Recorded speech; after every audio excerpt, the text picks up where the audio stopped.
ছেলে ধরার সন্দেহে 4 মহিলাকে ধরে বিক্ষোভ দেখান গ্রামবাসীরা। রবিবার দুপুরে ঘটনাটি ঘটেছে পুরাতন মালদা নিত্যানন্দপুর এলাকায়। স্থানীয় সূত্রে জানা গিয়েছে, এদিন সকাল থেকে ওই মহিলারা গ্রামে ভিক্ষা করছিল। বাড়িতে বিয়ে আছে, এই বিয়ের নাম করে তারা মিথ্যে কথা বলে ভিক্ষা করছিল। এতে গ্রামবাসীদের সন্দেহ হয়। তারপর পুলিশকে খবর দেওয়া হলে মালদা থানার পুলিশ এই 4 মহিলাকে গ্রেফতার করে। তবে কি কারণে এই মহিলারা ঘোরাফেরা করছিল তা তদন্ত শুরু করেছে পুলিশ।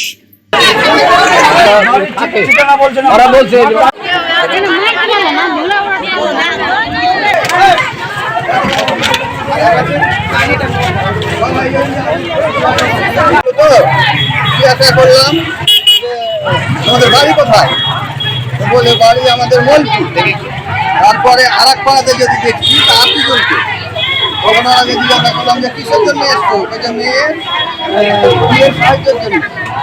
তখন আমি আবার ওই দুজনকে জন্য জিজ্ঞাসা করছি, তো ওরা বলছে যে বাদ বাড়ি। তারপরে চলে গেল এখান থেকে, সবাই টাকা পয়সা দিচ্ছে।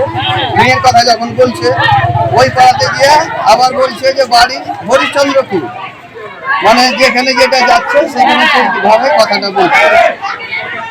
ওই পাড়াতে সন্দেহ হয়েছে যে জায়গা জায়গার নাম কেন বলছে, যে কোনো লোক একসঙ্গেই আছে তো এক জায়গার নাম বলবে।